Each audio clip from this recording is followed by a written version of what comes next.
para nortear os investimentos em educação.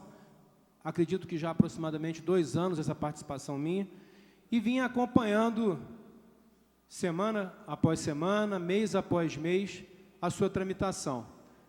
Recebo desde a oportunidade, desde o momento em que me honrou muito ocupar a Secretaria Municipal de Educação e contribuir faticamente, objetivamente, numericamente, para avanços na educação pública municipal, que inclusive foi objeto de leitura realizada a pedido do vereador Alexandre Cruz. Costumo dizer que contra fatos não há argumentos. E desde 2009 vem ocorrendo avanços no que se refere ao IDEB, avanços consistentes. E o maior avanço foi no período em que nós lá estivemos dando a nossa parcela de contribuição, não de forma isolada, até porque ninguém faz nada sozinho. Trabalhando em conjunto, ouvindo as pessoas, dialogando com as escolas, realizando audiências públicas, debatendo os problemas de forma transparente. E a gente agora passa a ter um instrumento norteador. E aí, em decorrência disso, os 27 estados da federação e os mais de 5.560 municípios brasileiros precisarão desenvolver atualizações, respectivamente, dos seus planos estaduais e municipais. Interessante, né? A cabeça estava acéfala, não havia um direcionamento nacional naquele momento, e os municípios e os estados foram discutindo, e hoje, mais precisamente a partir de ontem, o Plano Nacional de Educação aprovado por unanimidade na Câmara dos Deputados, ainda que haja alguns temas que ainda precisarão de discussões posteriores, mas a essência do projeto foi aprovada. E esse projeto traz consigo alguns objetivos, e por isso falei, será que o gigante acordou? Será que finalmente a educação se tornará prioritária no nosso país? Será que chegamos ao tempo em que ela deixará de ser discurso para se tornar prática efetiva dos governos? E aí, quando falo governos, todos os governos de todas as colorações partidárias. Espero, torço, trabalharei, oferecerei a minha parcela de contribuição para que isso se torne realidade. Uma das metas, senhores vereadores, é a erradicação do analfabetismo. Ainda temos analfabetismo no nosso país. Uma outra meta é a universalização do atendimento escolar. Nós ainda temos pessoas, e aí cito algumas estatísticas que tive acesso, temos ainda pessoas que não tiveram a oportunidade de ingressar numa unidade educacional, em termos de idade considerada adequada, dependendo da avaliação que se faça, algumas mais objetivas, outras menos, apenas 23% das nossas crianças em idade considerada para estar em creche o estão atualmente no nosso país, vereador Grimaldino Narciso. Temos um crescimento e saltamos para 82,2% de crianças matriculadas na pré-escola. Já avançamos nesse aspecto, mas ainda falta muito para alcançarmos a universalização. 93,8% de crianças na idade considerada adequada, matriculadas hoje no ensino fundamental. 81,2% no ensino médio. 1 minuto, vereador. E apenas 10 a 12%, senhores vereadores, e aí há uma preocupação muito grande, porque o ensino superior tem a incumbência de formar profissionais na área docente, professores e professoras que contribuirão para a formação das nossas crianças, adolescentes e também adultos. Apenas 10 a 12% se encontram hoje matriculados em instituições de ensino superior, tanto públicas quanto particulares. E algumas das metas, mais quantitativamente falando, a oferta da educação infantil em creches deverá ser ampliada, de forma a atender, no mínimo, 50% das crianças de até 3 anos. Ao final dos 10 anos de vigência do PNE, e ele vai até 2024, os brasileiros deverão ser alfabetizados, no máximo, até os 6 anos. há um programa nacional de alfabetização na idade certa, que precisa ser cada vez mais estimulado, e ele já funciona em Nova Friburgo. O plano determina ainda que 50% das escolas públicas ofereçam educação em tempo integral, um sonho do grande educador Darcy Ribeiro, que marcou história, fez época no nosso país, deixou legado, deixou saudade, deixou esperança. E, quiçá, nós cheguemos a um dia em que poderemos comemorar 100% de crianças no tempo integral. Já caminhando para a finalização, senhor presidente, quero dizer também que a escolaridade média da população de 18 a 29 anos deverá ser elevada e alcançar, no mínimo, 12 anos de estudo. Esse é um elemento central para o aumento da competitividade das nossas cidades, estados e do nosso país como um todo. Um dado importante, porque se não houver formação superior de pós-graduação, não será possível trabalhar na base. E o plano prevê a formação de 60 mil mestres e 25 mil doutores por ano até o final da sua vigência. E trata, obviamente, e a gente espera que finalmente isso saia do papel, da valorização tão sonhada para os professores, para as professoras, para os profissionais da educação no nosso país. Conclua, vereador. Já concluindo, senhor presidente, senhores vereadores, eu quero dizer que tudo aquilo que dependeu de mim foi pouco, porque a gente apenas está vereador numa cidade importante do interior do estado, mas naquilo que dependeu de mim eu fui lá e participei, opinei, sugeri, outras pessoas estiveram comigo também o fazendo, e eu também naquilo que depender de mim, daqui para frente, apoiarei integralmente essa iniciativa, na expectativa de que daqui a 10 anos eu possa lembrar da sessão de hoje, 29 de maio de 2014, e dizer que o gigante acordou, vereador Cristiano. O gigante alcançou o seu destino.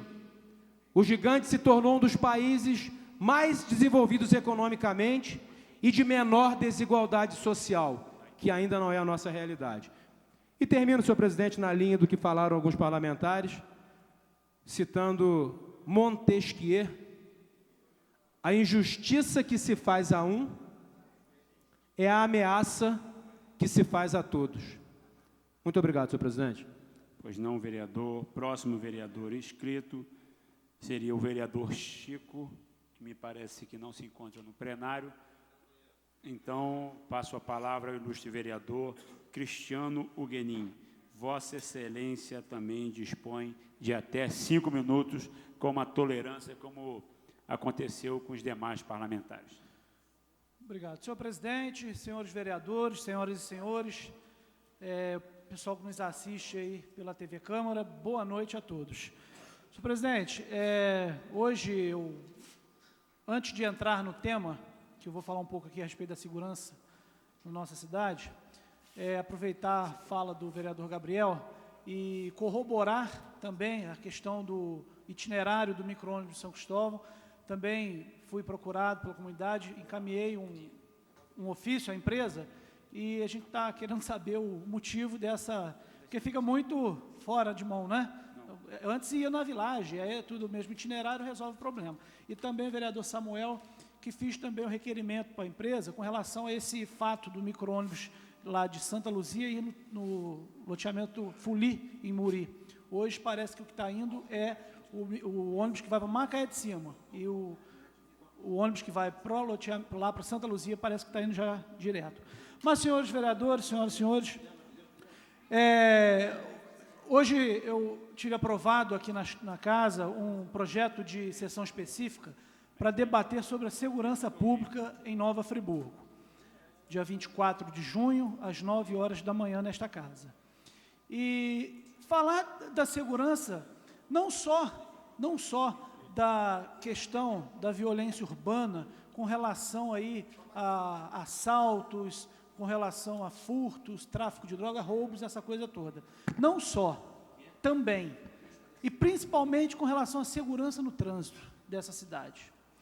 Nós temos percebido creio que um mês para cá, como tem acontecido o acidente de trânsito na cidade. Lá na rodovia RJ 116, na Via Expressa agora, a gente nem sabe mais qual é o acidente. Às vezes a gente fica sabendo a informação, aí de noite já é outro carro, na Euterpe Friburguense também é capotamento, em frente à Igreja Luterana, capotamento. Isso, de uma hora para outra, parece que está acontecendo com um volume assim absurdo, vereador Cigano. E também nessa reunião a gente vai poder conversar com o coronel Hudson, que é o responsável pela pasta, para que nós possamos criar alguns mecanismos dentro da cidade, obviamente respeitando a legislação de trânsito, para que a gente dê uma freada aí, porque está demais, principalmente na Via Expressa, vereador Zezinho. A Via Expressa, que o nome já diz, é uma via expressa, mas as pessoas parecem que estão achando que estão numa pista de Fórmula 1, eu não sei, porque para ver uma batida dessa monta e capotamentos, o cidadão tem que estar aí a mais de 80, 90 por hora. E isso está, assim, rotineiramente acontecendo. Então, a gente tem que olhar com cuidado também para essa área, porque pessoas que conduzem o seu veículo de forma hábil podem, muitas das vezes, ser vítimas dessas inconsequências de terceiros. Então, nós temos que trabalhar no sentido de amenizar toda essa questão. A gente sabe das dificuldades aí da Secretaria de Ordem e Mobilidade Urbana, mas alguma coisa tem que ser criada imediatamente, que seja uma ampla campanha de divulgação, que seja a presença de mais guardas de trânsito na rua, principalmente nesses locais, que seja a implantação de radar, de quebra-molas. Aí vão falar que radar multa, mas antes de ter uma multa e o cara sofrer no bolso, é melhor do que perder uma vida, ter uma mutilação, e aqui a gente tem que primar pela preocupação com o ser humano. Então, principalmente nessa reunião, o tema será esse. Também já conversei com o presidente do CONSEG, o Zuri Maurer, que também vai vir aqui, vai colaborar para a nossa sessão específica, e também dos outros demais temas que envolvem a segurança do cidadão nessa cidade, e também, antes de considerar a parte do vereador Zezinho, falar também das questões aí de estupros, que tem notícias, já quase toda hora aparece uma notícia de estupros, de perseguições. Nesse sentido, eu apresentei um projeto de lei que também está tramitando aqui na casa. Eu estava até conversando com o vereador Nami Nassif, para ver se não tem nenhuma inconstitucionalidade, de que a empresa de ônibus, os motoristas de ônibus, possam liberar, principalmente as mulheres, depois de 10 horas da noite, fora do ponto de ônibus. Porque, às vezes, o ponto de ônibus é muito longe da sua residência, e aí ela tem que andar por um período longo e acaba acontecendo uma violência, principalmente para os estudantes, né? As meninas, 17, 18 anos, os adolescentes, que estudam à noite porque tem que trabalhar de dia.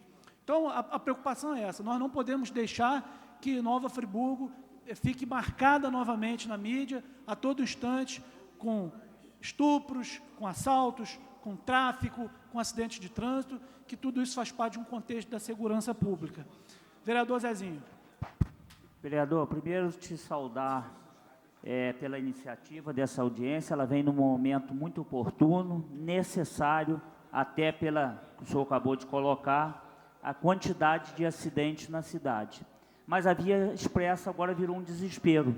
As pessoas agora, elas estão expostas demais. Ali é meu caminho várias vezes no dia, que eu levo meu filho na escola de manhã, volto para almoçar, depois volto aqui para a Câmara. O que está acontecendo ali, e olha que se o senhor der uma caminhada, o senhor vai ver o número de pessoas, e isso é o dia todo, desde manhã à noite, o número de pessoas que caminham. Nós temos a FAP ali, que atende um número grande de crianças, né, que são frágeis. Temos o CIEP ali, que atende um número grande de pessoas, tem várias moradias ao redor, e hoje o número de acidentes que está acontecendo na Via Expressa é assustador. Alguma medida precisa ser tomada. Eu, como eu acabei de falar para Vossa Excelência, que eu transito muito ali, o que eu tenho encontrado de irresponsabilidade de motorista, que as velocidades ali, eu vou ali a 50, 60 quilômetros, normalmente 50 quilômetros. Se você vê a velocidade que as pessoas me ultrapassam, com toda certeza está a mais de 120 km por hora. Por isso, esse número de acidente, precisa ser feito alguma coisa, precisa ter algum agente, alguma coisa ali, porque do jeito que está, vereador, nós teremos muito histórico de morte, o trânsito ali está muito agressivo. Então, saudar Vossa Excelência pela iniciativa, com toda certeza eu vou estar aqui junto com Vossa Excelência, lutando para apresentar alguma coisa que possa contribuir para melhorar. Obrigado, vereador Zezinho. E lembrando, antes de passar a parte para o Gabriel, que olha como a coisa está ligada uma na outra, né? É um número maior de acidentes, um número maior de fraturados, e para onde vão? Para o Raul Sertã. E aí nós temos a dificuldade das cirurgias ortopédicas, e aí o paciente fica 20, 30 dias lá no hospital, e a gente não consegue avançar. Então, tudo interligado. Então, talvez, conscientizando a todos, nós vamos até, por um lado, estar ajudando na área da saúde. Conclua, vereador. Só um breve à parte para o vereador Gabriel, e vou concluir. Está aberto.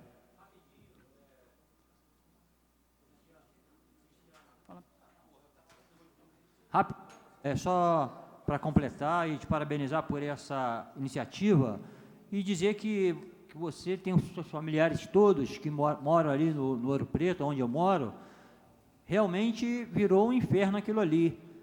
Na nossa época de criança, não ouvia nem a sirene do bombeiro passar ali. Hoje é 6, 7 vezes por dia.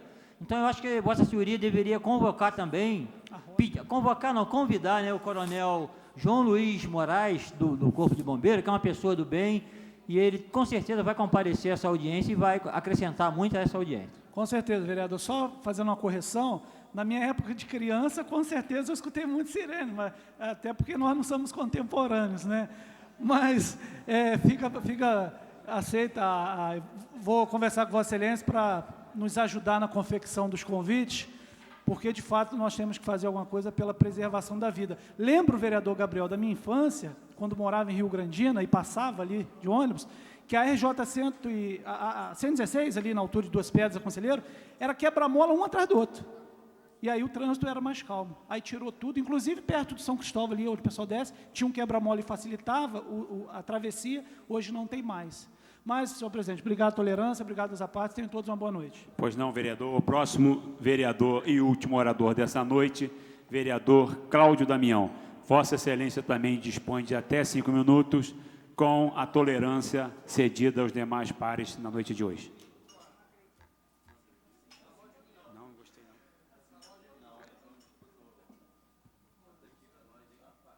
Senhor presidente, senhores vereadores, a todos que acompanham a TV Câmara, eu ouvi atentamente as falas e tenho acompanhado. Gostaria que todos os vereadores ficassem também para ouvir o que a gente tem a dizer. Nem todos ficam, paciência. Mas teve uma fala dizendo que nós não podemos criticar, que não tem justificativa criticar, que temos que construir e não destruir. Eu não sei se alguém aqui está destruindo, até porque o papel do vereador não é absolutamente desse ponto de vista e não tem essa função. Ele é um fiscal das ações do Executivo. E se ele fiscaliza, ele não tem o direito de criticar aquilo que ele acha que está errado? Ele deve ser omisso, se calar, baixar a cabeça para as coisas que ele está vendo que não estão certas? Quer dizer, eu tenho a certeza que, para alguns, isso não deveria acontecer. Tem que se calar, porque pode estar comprometido e não vai falar, e quer calar quem está falando. Agora, será que a gente tem que calar para as ambulâncias que estão apodrecendo na Prefeitura de Conselheiro há mais de um ano? As unidades básicas, sem remédio, nós devemos nos calar? Nós temos que nos calar pelas UTI móveis que estão apodrecendo a céu aberto em 2 locais, aqui em Nova Friburgo. Temos que ser omissos, porque criticar é não construir. Isso é um absurdo. Isso é de um servilismo totalmente desproporcional ao papel que cabe a um vereador. Eu não me presto a isso. Não me presto.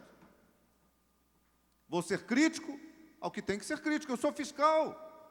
Não serei omisso, ainda que incomode alguns. Não ter papel higiênico em unidade de saúde é para eu me calar. Não ter álcool gel para o enfermeiro limpar as suas mãos, para não contaminar o doente, eu devo me calar a bem do governo, a bem do interesse do gestor público municipal. Eu tenho que ser omisso e não falar isso? Eu deveria me calar porque pessoas morrem nos hospitais aqui em Nova Friburgo, que uma paciente, uma parturiente, é mandada para casa e depois o bombeiro tem que ir lá para buscá-la, porque devolvem ela para casa e depois não tem ambulância para trazê-la para ter o seu bebê na unidade de saúde. Eu não tenho direito de requerer informação, porque falta clareza nas ações, na área de saúde. Eu não tenho que responder ou perguntar, eu não estou acusando. Quem disse que está apontando o dedo e acusando? Eu estou perguntando. Até porque eu recebi uma denúncia de que 3 pessoas teriam morrido no Hospital Raul Sertã, porque teria acabado a luz, e elas estavam nos respiradouros, e não tinha o atendimento através do gerador, e nem de uma bateria para fazer funcionar os respiradores. E as pessoas morreram. Se isso é verdade, é preciso que tenha resposta. E o meu requerimento não é só para saber se elas morreram, é também para apurar se o gerador passava por manutenção, se os equipamentos são manutenídos regularmente, quem é o responsável pela manutenção e, consequentemente, se houve morte, quem é o responsável pela morte? Mas eu não pude fazer o meu requerimento, eu não pude, mas faço da tribuna. Eu sei que incomoda. Mas se não for para incomodar, o que eu estou fazendo aqui? Ah, não, eu tenho que construir. Quem tem que construir é o prefeito, eu não sou prefeito. Eu tenho que questionar o que está errado. E tem que ter clareza no meu questionamento. E tem clareza no questionamento. Só que não passa. Tem obstáculo, tem pedra no caminho, tem interesses no caminho. Se acham que vão me calar, estão enganados. Não vão me calar. Se acham que vão vir aqui tentar me ameaçar, intimidar, falar um monte de besteira, não vão me calar. Podem tentar, mas não vão conseguir. Quem está do outro lado sabe muito bem o que está acontecendo. Não se deixe enganar por discursos fáceis. Não se deixe enganar. As pessoas não estão mais iludidas. Sabe quem é quem? As máscaras vão cair. Não, as máscaras já caíram. Faz tempo. Ainda querem ver cair mais máscaras? Elas já caíram. Está chegando o período eleitoral. É a hora que as pessoas começam, né, a fazer determinados discursos que nunca fizeram na vida. A gente tem uma linha, segue uma conduta, tem regra clara, tem ética no que está fazendo. Se o executivo não quer responder, deixa que ele não responda. Não adianta vir com manobra, com tentativa de criar obstáculo.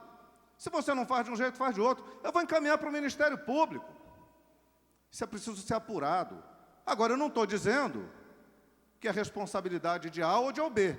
Eu estou dizendo que, se aconteceu, precisa ser apurado. Olha a diferença. Quem foi que veio aqui, apontou o dedo e disse que pessoas morreram? Eu disse que houve uma denúncia e que pessoas teriam morrido. E que, se isso aconteceu, para isso tem um instrumento, requerimento de informação. Eu estou usando exatamente o instrumento que me é dado direito. E eram perguntas absolutamente diferentes e muito mais consubstanciadas do que o que foi feito aqui, que só perguntou se houve mortes. Eu quero saber os responsáveis, eu quero saber da manutenção, eu quero saber o porquê, eu quero saber as razões, eu quero ir além, porque o que foi feito não basta. E quantas pessoas mais deverão estar morrendo? Não tem ambulância, não tem remédio, não tem médico, não tem isso, não tem soro, não tem não sei o quê, não tem anestesista, não tem anestesia. Então não tem administração. A gente não quer ser crítico, a gente quer ser coerente. Mas a coisa chega num estágio tal que, se não usar a nossa voz para bradar por aqueles que não têm voz, então é melhor ir para casa dormir. Eu vou fazer o quê aqui se eu não posso exercer o meu papel? Eu sei que vão criticar, eu sei que vão falar, eu sei que vão querer me agredir, bater. Não tenho medo, podem fazer o que quiserem. O caso da farmácia no Hospital Municipal Raul Sertã é caso de polícia. É caso de polícia. As pessoas estão sendo contaminadas. Eu não estou dizendo se a responsabilidade é do atual secretário, se é do secretário anterior. Eu estou dizendo que é caso de polícia. Havia uma determinação do Ministério Público para que se tomasse providências em 2011. 2011. As pessoas estão sendo contaminadas dentro do Hospital Raul Sertã por uma quantidade absurda de fungos que são provenientes da farmácia. Está lá, basta olhar as fotos. Agora, a gente queria conduzir isso de uma outra maneira. O secretário, quando viu, falou, não, nós vamos fazer, tá bom. Mas aí a gente vem para cá, quer conduzir a coisa de uma forma mais civilizada. Não dá, tem que vir gritar da tribuna, porque não tem outro espaço, não tem outro meio. Querem calar a voz o tempo todo? Ora, eu queria saber também, por que as coisas que dizem respeito às obras em Nova Friburgo não andam? As pessoas querem gerar emprego, elas querem construir, elas querem ter a legalidade da sua obra e bate na prefeitura, trava tudo. Aí vem um construtor e diz, olha, eu vou ter que demitir. Não tem jeito, eu estou passando de um assunto para outro, porque isso também é de uma gravidade. Friburgo precisa gerar emprego, precisa ter construção de qualidade, agora precisa ter agilidade. Agilidade na liberação. E não pode deixar o cidadão ficar lá toda a vida, patinando, vai para lá, vai para cá, vai para lá, vai para cá. Uma burocracia que parece que é, né, aquela história de sempre. A gente cria dificuldade para vender facilidade. Não dá. Tem que ter uma gestão, uma competência, uma questão administrativa que passe por um outro caminho, ajudando quem quer construir essa cidade. Eu vejo o senhor Rodolfo Acre, lá com a história do teleférico, a coisa não anda, meu Deus do céu, vai abrir amanhã, vai abrir depois de amanhã, vai abrir no aniversário da cidade, vai abrir no carnaval e não abre o teleférico. Criam tantas dificuldades. Caramba, se vai fazer um rol de requerimentos, de solicitações, de coisas que ele precisa fazer, dá uma lista inteira. Está o seu Rodolfo, ele vai para lá, ele peregrina para a prefeitura, ele vai para não sei aonde, ele volta para cá e vai para lá. Ele não consegue fazer com que o teleférico, que é uma oportunidade turística de geração de riqueza para esse município, saia daquela situação desde 2011. E ele quer, ele é um empresário que está preocupado. Ele não está pedindo para fazer nada errado, ele só quer que libere. Ou então que diga definitivamente que não vai liberar, que ele vai embora de Friburgo. Agora, permanecer com um investidor, um cidadão que quer cuidar da cidade, fazer daquilo ali um ponto turístico que sempre foi atrativo para quem vem a Friburgo e deixar ele largado para lá, é no mínimo um desrespeito, uma desconsideração profunda. Se ele está errado, durante a solicitação, é preciso que a prefeitura seja um pouco mais didática. Senhor Rodolfo, os seus papéis não servem, as suas certidões não valem de nada. Ou então o senhor me traz um rol de documentos, eu vou lhe dar a lista aqui. Quando ele entregar, foi analisado, libera. Ou então manda ele embora, ele vai para outro lugar, como a gente já está perdendo coisa aqui. Eu lamento que a gente vá nessa direção. Conclua. Eu lamento que a cidade não tenha um projeto político, que falta um projeto político. Eu queria estar aplaudindo as ações, as iniciativas, gostaria muito, mas lamentavelmente não está sendo possível. Eu saio dessa tribuna com uma dor no coração, que eu poderia estar aqui dizendo das coisas positivas que estão sendo feitas, mas eu não consegui encontrar. Nessa atrapalhada que o governo faz a cada instante, a gente só vê frustração e decepção. E as pessoas na rua perguntando, quando é que o prefeito vai tomar posse? Portanto, não tendo mais nada a tratar, damos por encerrados os trabalhos da 32ª reunião da 3ª sessão ordinária, marcando a próxima para o dia 3 de junho de 2014, às 18 horas, quando teremos reunião específica sobre o turismo, de autoria do vereador o Anderson Nogueira. Tenham todos uma boa noite e fiquem com Deus.